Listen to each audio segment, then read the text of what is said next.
اعوذ باللہ من الشیطان الرجیم بسم اللہ الرحمن الرحیم۔ جب لوگوں نے شرمندگی سے سر جھکا دیا اور حمزہ نے سب کو گلے لگا لیا، بارش تھم گئی مگر دلوں میں ایک نیا طوفان اٹھ چکا تھا۔ بارش کے ختم ہوتے ہی گاؤں کی گلیاں نمی سے بھری تھیں، مٹی کی خوشبو ہر طرف پھیلی ہوئی تھی اور لوگ حیرانی میں ایک دوسرے کو دیکھ رہے تھے۔ یہ جلدی کیسے؟ یہ تو معجزہ تھا، اللہ نے ہماری دعا سن لی۔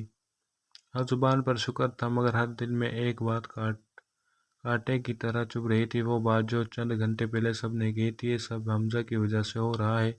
لوگ ایک دوسرے کی طرف دیکھتے، آنکھیں چراتے، گلے خشک، شرمندگی سے پسینہ ماتھے پر، ہر کسی کا دل کہہ رہا تھا ہم نے غلط کہا تھا، بہت غلط کہا تھا۔ چاچا کریم کی کپکپاہٹ آواز اور وہ شخص جو کبھی نہیں جھکتا تھا، سب سے زیادہ لرزہ چاچا کریم کے چہرے پر تھا۔ ایک وقت تھا وہ گاؤں کی سب سے سخت مزاج آدمی تھا، ہوشیار، غصے والا، جو اپنی بات سے پیچھے ہٹنا بدنامی سمجھتا تھا، مگر آج وہ بارش سے بھیگی گلی سے گزرتا حمزہ کی طرف آ رہا تھا۔ قدم لڑکھڑا رہے تھے، ہاتھ کانپ رہے تھے، دل جیسے سینے کو توڑ کر نکل جائے۔ لوگوں نے راستہ خالی کر دیا کیونکہ انہیں معلوم تھا کہ آج کچھ ایسا ہونے والا ہے جو برسوں میں کبھی نہیں ہوا۔ مسجد کے دروازے پر ایک ملاقات جس نے تاریخ بدل دی۔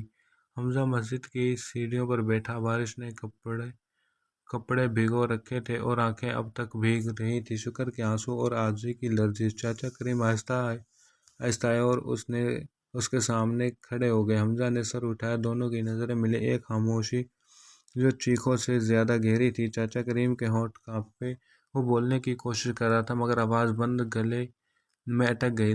آخر بڑی مشکل سے الفاظ نکلے، بیٹا حمزہ، میں نے تجھے پر بہت ظلم کیا، غلط الزام لگایا، برا سمجھا، لوگوں کے سامنے تذلیل کیا۔ اچانک ان کی آواز ٹوٹ گئی، انہوں نے اپنا چہرہ دونوں ہاتھوں سے پکڑ لیا اور رو پڑے، ایسے جیسے برسوں سے دبا ہوا بوجھ آج پھٹ گیا ہو۔ گاؤں کے لوگ حیران تھے، یہ وہی چاچا کریم تھا جو کبھی کسی کے آگے جھکے نہیں تھے، جو کبھی غلطی نہیں مانتے تھے، اور آج وہ حمزہ کے سامنے ایک بچے کی طرح رو رہے ہیں۔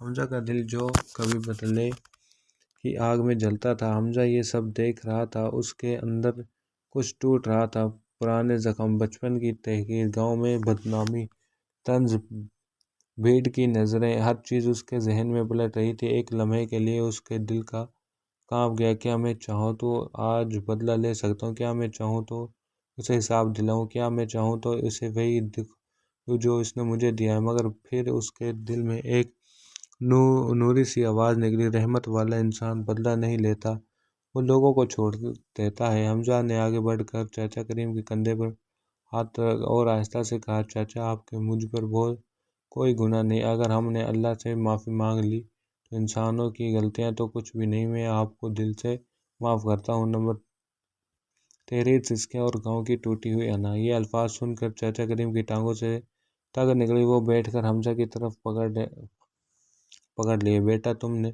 بڑے دل والے ہو، تم وہ نہیں ہو جو ہم سمجھتے، تمہارے دعا نے آج گاؤں بچا لیا، مجھے اللہ کے سامنے شرمندگی ہوتے ہوئے کیا میں نے تمہیں برا کہا؟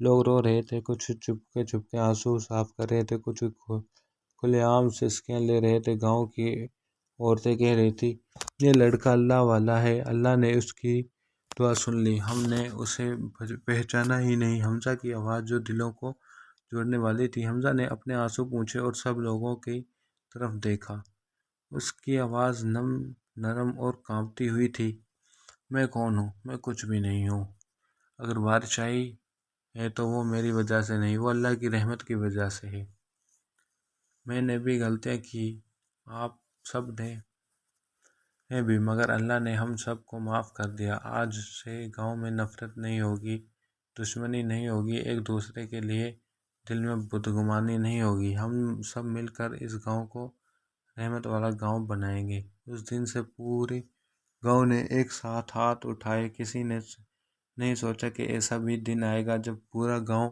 ایک نوجوان کے پیچھے کھڑا ہوگا۔